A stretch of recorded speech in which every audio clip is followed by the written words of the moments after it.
Hello. I can't afford therapy, so I'm just going to talk to you guys instead. Today, I wanted to talk about a topic that I keep hearing so many of my friends and family mention. I heard it a lot over the holidays and I hear it a lot at work. And when I kind of like eavesdrop on people's conversations to find topics to talk about that I think are important to people, this one is sort of the thread of continuity that keeps popping up, but in most conversations that I'm hearing. And I wholeheartedly agree with its importance. And it is human connection in the digital age. I think we can all agree that the way that we live our lives, particularly how we live amongst other people and how we connect with other humans, has severely been altered with the age of social media and iPhones and constant access to people digitally and just the internet taking over and controlling how we respond to other people. I think that this affects our dating life, our family life, how we maintain our friendships. It affects how we get work. It affects what our free time is spent doing. And I think it's only appropriate to lead with what I think is the most potent realization that I've had about all of this, and that is that we have too much access to too many people. What this has done is it has created this false narrative in our heads that as soon as people show any sort of fault in them, that they can be brushed aside because there's someone else out there who is faultless, and what if we miss out on that? And I think that is a crazy, crazy mindset that we found ourselves in. Let me repeat that for you though, just so you can really get it in your head. When we see someone who has faults, rather than saying, oh, well, humans have faults and let me, adapt to that, we have lost the ability to overlook faults in people because in our minds we think, oh, well, there's got to be a faultless person out there. And if I focus on this person for too long, I might miss out on that. When in reality, that person never existed and it won't ever exist. We give up on people before we even give them a chance because of this like theoretical perfect person that we have in our minds that's out there that we're afraid we're going to miss if we focus too long on this person. And the reason for that is because of this. I can talk to people all over the world with this thing. And so because of that, when we start getting to know someone who, has some faults about them, we think, oh, well, I don't want to waste my time with this person because there's going to be someone else out there who doesn't have these faults. Like, what a crazy way to think, man, as if there is a perfect person out there. I mean, in terms of dating, I'm already picky with who I look to date. So now you add these tools, social media, that allow you to be even pickier. We're basically grocery shopping for humans out of a catalog. And what this does is it makes us even more hyper fixated on the presentational element of interacting with people. We're so anxious and hyper fixated on how we present ourselves because we only get 2 seconds to catch someone's attention. When people are swiping on these apps and stuff, you have like a millisecond to catch their attention for them to give you a chance. And so if we don't look and seem perfect, we get lost. So it's this constant idea of I have to present the best version of myself at all times when I'm on the internet because it's like I'm an item in a catalog. And look, I get it. This is a huge problem for me too. I told you guys I'm picky, and so when they invented something that allows me to like skip through stuff that I don't like, I mean, I use these apps too all the time. That's why I'm talking about this. I am the left swipe assassin. I'm most of the time I'm just because I'm so particular. And so I am so guilty of this. And I often wonder like how many of these guys did I just not give a chance, or how many of these guys could have been something great for me? And I think one of the conditions that this has created in us is that now we are just so overwhelmed by all of this. We get overwhelmed by the amount of conversations we have going on Instagram and, on TikTok and things like that. we get overwhelmed. And the idea that we have access to all these conversations and people, it's like when you try to do everything, then you can't do anything very well, because you're doing too much. Same situation, I think, with interacting with people. If you're trying to communicate with too many people at once, then you can't really make a really good human connection with one person. So, like in the beginning, we have these really shallow conversations with people that barely scratch the surface because we're exhausted having this conversation over. I've talked about this before, that starting stage of getting to know someone. Like, you know, we're having these very shallow conversations with people. So it's like waste of an interaction. It's like this deluge of personalities coming at us, and it's too much to deal with. It's too overwhelming. I oftentimes think, well, if I go on a date with this guy, if I spend a night going out to dinner with this guy, even though we don't agree on this one thing, or he has this thing that kind of gives me the ick, I might be wasting my time. I could better use my time on someone else. And it's like, dude, go on a fucking date, dude. Like, go experience a person at least like a little bit, even if they're not the right person. Like, go interact with a human instead of staying inside your apartment, swiping through a catalog of humans. I need to go have a physical experience. And by physical, I mean in person or whatever you consider to be physical. But for me, I mean like a physically in person interaction with someone, because people can add to your life in more ways than just them being the one. I've gone on dates where I've learned things from people, even though I haven't ended up dating them. I've taken things away from that experience, that conversation that I had with them. You can make new friends, find new opportunities, you know? Like, this is a very important human connection. Meeting people you don't know, forming some sort of connection with them that's not just based on dating. And with the whole presentational part of this, there's this like twisted marketing aspect that we now have had to add to our lives, where it used to be just make sure like you look nice and have good energy when you go out on the town to like meet people. Now we have to like digitally market ourselves. And it's like if the first pic of ourselves on these dating apps and on social media, if these pictures aren't up to par, then it's like you feel like, oh, I don't even have a chance. So now it's like we're marketing ourselves like a product in more ways than we used to. You know what it's also done? It's taken like the vulnerability aspect out of all of this.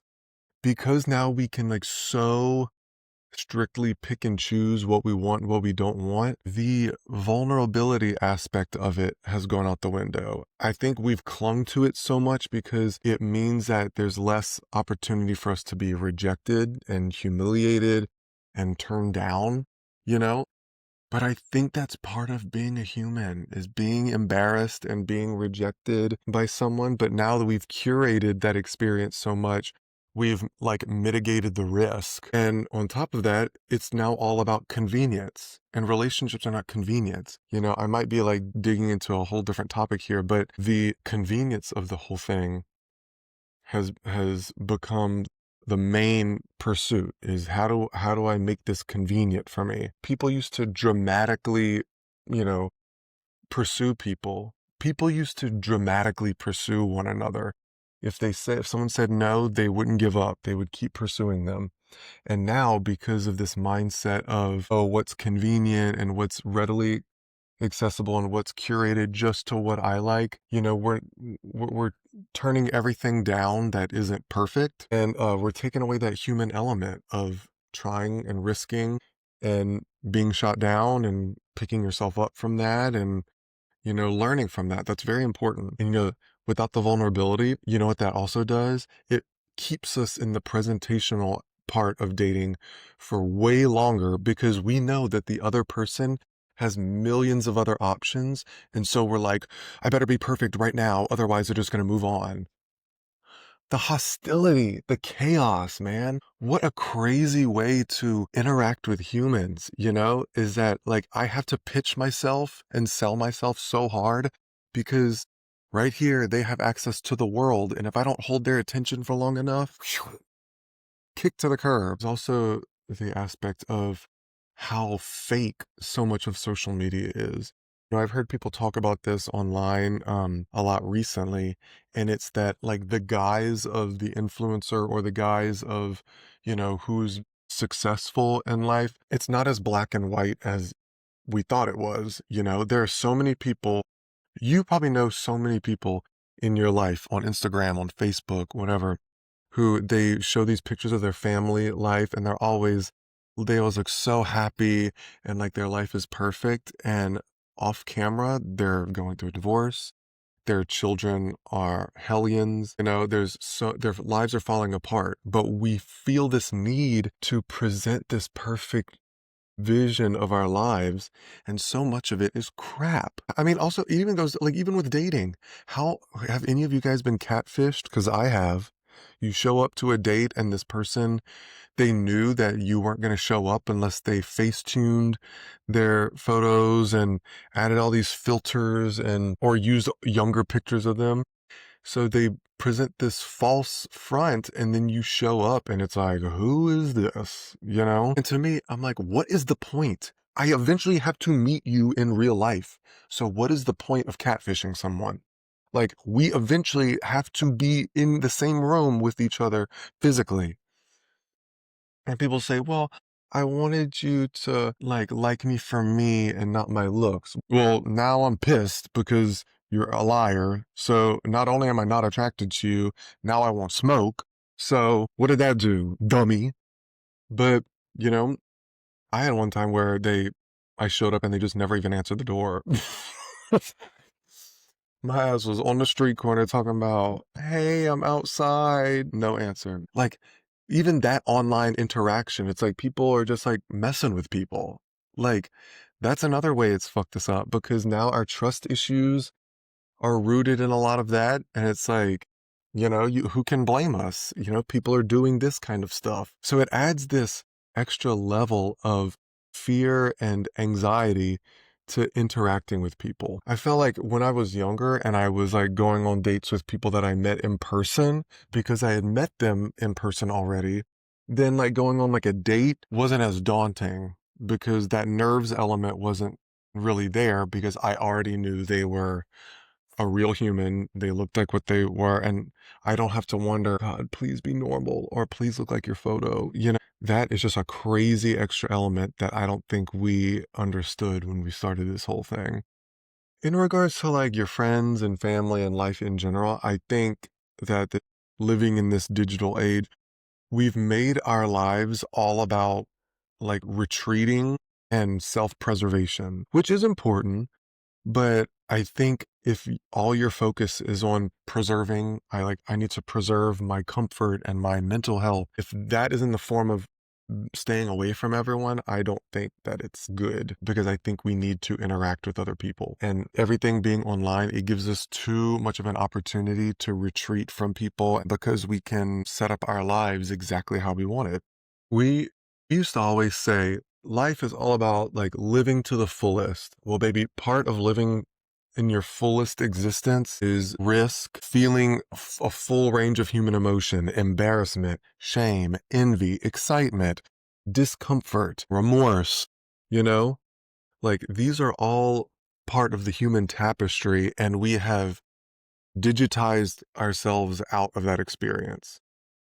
Think about the most effective art that you've ever encountered in the form of visual art, music, theater, any kind of art form. The convenience of the digital age has stripped us of the same experiences that led to the creation of that. And we wonder why music isn't as good. Movies seem shallow. Theater doesn't stay open on Broadway for more than a few months. Like, we wonder why so many areas of life have lost depth, and it's because we have over designed our lives to not have the full human experience. I will say that like one positive aspect of this is that when it comes to dating and stuff, it has made it possible for us to weed out lifestyle differences. Like for me, if there's someone who I come across someone like I've mentioned before, who likes to constantly be traveling and they put that in their bio, I know that we're not going to work out. Or if there's someone who's like, I like to go to the bars and the clubs at least 5 nights a week. Like, favorite thing to do, clubbing. Okay, I know that's not going to work. It's just not going to be a lifestyle match. So that is one positive thing. If I'm going to name something positive out of this, I will say that it also does help to show you what is out there. Anyone who's like watched Sex and the City before knows how many times in that show they would say, there's no men out there in New York anymore. There's no good men. Well, one good thing is that social media shows us that there are people out there available. There's also the element of how we interact with strangers online, where there are things that people say online that they would never say in real life. Okay. Some of the comments I've seen online that people make, I'm like, dude, I know for a fact you would never say this to that person if it was in person on the street. I read in Michelle Obama's book how she talked about when they were running for the presidency the first time, how everyone had like demonized them and people had made up these false narratives about them and there was so much hostility towards them. And then she said, when we got on the campaign trail and went to these places where people claim to hate us so much, they, once they met face to face, a lot of that chaos and hostility dissipated, because once you're face to face with a human being, it's a whole different experience, because that's when you're able to recognize your shared humanity, and that's an element that we're missing. We turn people down and we reject them and stuff like that online because we forget that there is this shared experience of being a human, and we don't empathize as much because they're in a different place. When I'm talking to them online, they're somewhere else. But really, we're all just here on planet Earth being humans. Going back to dating and the whole presentational aspect of all of this, you know what it does? And I've brought this up before. It reinforces the idea that our value is based off of our performance and what we can give and what we can do, when really so much of what makes someone a good match for you to spend your life with is their sense of humor, how they empathize with people, the way they laugh at something, you know, how we listen to other people, our generosity, our values. So much of that can't really be portrayed in a digital experience with someone. I can't see how charming your laugh is whenever we're just chatting in a chat box. I can't see how you interact with a waiter when we go out to eat. So much of this informs how you fall in love with someone, and we're missing out on that. These are characteristics about us that define us more deeply than what can be viewed in a quick swipe or a TikTok video or an Instagram post. These are characteristics that need to be felt in our presence. I know that I'm much more relatable in person, and the energy that I bring is far more indicative of the person that I am than how I perform online.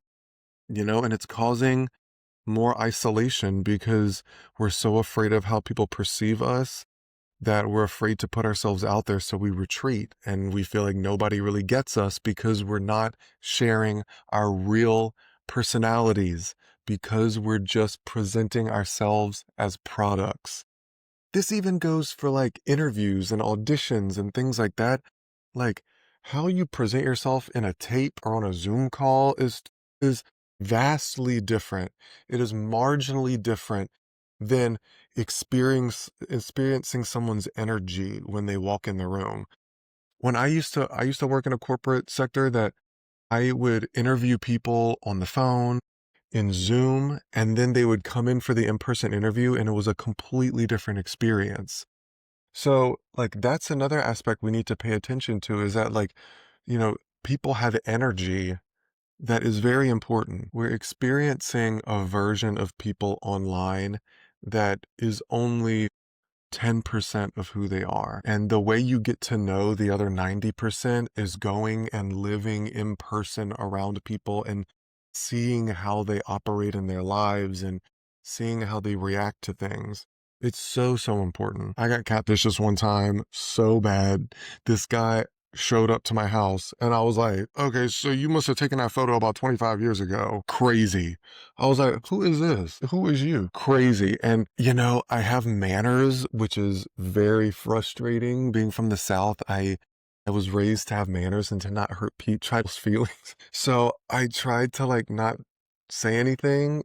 I tried to be polite, but I couldn't deal with it. So eventually I just told him I had diarrhea and he needed to leave. And then I blocked him. So that's another aspect of, the risk of talking to people online is that, mama, you don't know who they are. You do not know exactly who this person is until you see them in person. That's why you should always FaceTime at least once or send them a video or have them send you a quick little hello video before you meet up. And you are not in the wrong for wanting that from people because now it's like a safety thing. But that's the steps we now have to take now that we're meeting people online and on a website rather than at the grocery store, at the library, at the bookstore, at Walmart, at Sonic. It's a whole different world than our parents lived in. And I think about why a lot of our parents, not mine, but many parents' relationships have lasted longer than ours are. And it's because they met in a capacity that led to them overlooking, faults in each other, you know? It's like our grandparents who have been together for 50 years, they met their person and they locked in. We're not locking in because they knew, okay, I live in this town and these are the people accessible to me. And this person has entered my life. And so I'm going to lock into this relationship with them as opposed to us who knows that just our hometown is not the only pool that we have access to. And so our grandparents, they locked in and they said, this person contributes to my life in this way and I can contribute to theirs in this way. And they make me laugh. Not always, but a lot of the time. I talked to someone yesterday. He said that, love is very important, but respect is almost more important because respect is an action and love is a feeling. And you're not always going to wake up feeling in love with somebody. But if you choose to respect them, then that relationship grows deeper and deeper. And then that love is easier to access. And so, we're just having a totally different experience from our parents and grandparents is that we now have to navigate that. So how do I fix this? How do I fix this about myself? Because I am, I like, we've talked about this, how I like to control my life. My life is very, very, cultivated based off of exactly what I want and what I don't want. And I very rarely create space for risk and failure and, embarrassment. So how can I address these issues that being in the digital age has caused? I think I need to seek out more opportunities to engage with people in person.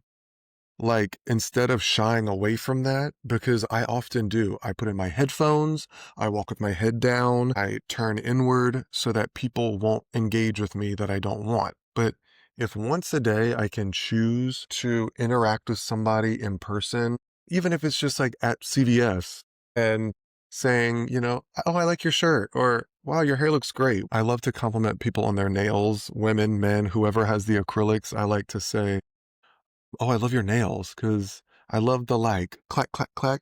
I think that's so fun. And people spend a lot of money on their nails. And so it really brightens their day whenever you compliment something that people put effort and money into. So, and it creates a human connection. And I always feel good after that. It's always a dopamine hit whenever I compliment someone in person or have a good interaction with them. Yeah, try to make it a good one. Let's not like go around harassing people. Say something to someone who you'd normally ignore on the street. I need to just start engaging with people more. Keep my head up when I'm walking. Take my headphones out at the gym.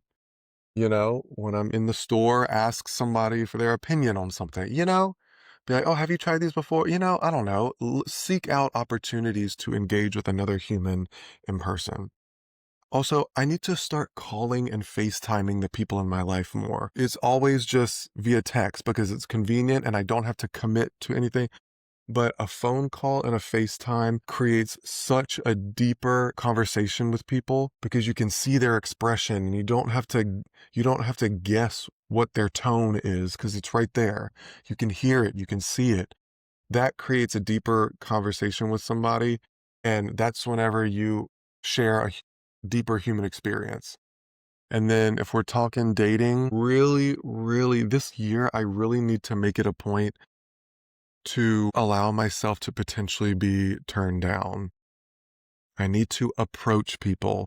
The whole cruising culture is a lot about just like making that creepy ass eye contact and then, you know, meeting in the shower or something like that, which I don't have that skill set. I'm not built for that. Those of you who do, I commend you. I am jealous that you have that sort of intuition. I do not. So I need to start approaching people and flirting with them in person and asking someone out in person and potentially being rejected. That is that unnerving thing that I think I've said we need to experience. We need to experience the vulnerability of potentially being told no because we have set up our lives to where we almost don't even have to risk that. You know, I put myself in a scenario where I'm only speaking to, being followed by, only following people that I know already like me or are interested in me. So I know that I'm already going to get a return on my investment of attention or flirting. I need to put myself in a position to be rejected. We all do. We need to overcome this digital crutch that has kept us from living that very important human experience of being told no. So that's going to be the game plan. If there can be a game plan for this, that's what I think our game plan can be. We can seek out opportunities to engage with people in person one that we would normally shy away from. Go talk to people. Talk to people. Go on a physical date. Go to a bar and stay off your phone. Speak up to somebody when you're at the bookstore, at the coffee shop. Make interactions with people. Don't, like, one thing that's crazy to me that I've been guilty of, and I know other people are guilty of, is you see somebody across the room or you see someone like someone you follow, or like a guy or somebody that you've seen, and you see them, you guys make eye contact, like passing, and then you don't say anything, and then you get on Instagram, "Hey, was that you?" or "Hey, I saw you," or whatever. Why didn't you say hello? That is crazy to me. Someone seeing you across the room, and instead of saying hello in person, they text you and say, "I saw you out." Bitch, if you don't come say hello, stay out my DMs, okay? Because that's corny, is weird, is creepy, and I don't want none of that. That's not the time I'm on. That's low vibration, okay? So yeah, let's focus on talking to people in person. I think that will mitigate some of this anxiety and the pressure that the digital age has added to us, and it's going to be a muscle that we constantly have to work. Weigh in. Let me know other aspects of this because I know there have to be other aspects that this is affecting our lives that I haven't thought of yet. So let me know. You guys comment. Let me know how you think this has affected your life as well. All right. As always, thank you guys for listening. I love talking to you guys. And until next time, have a great day, guys.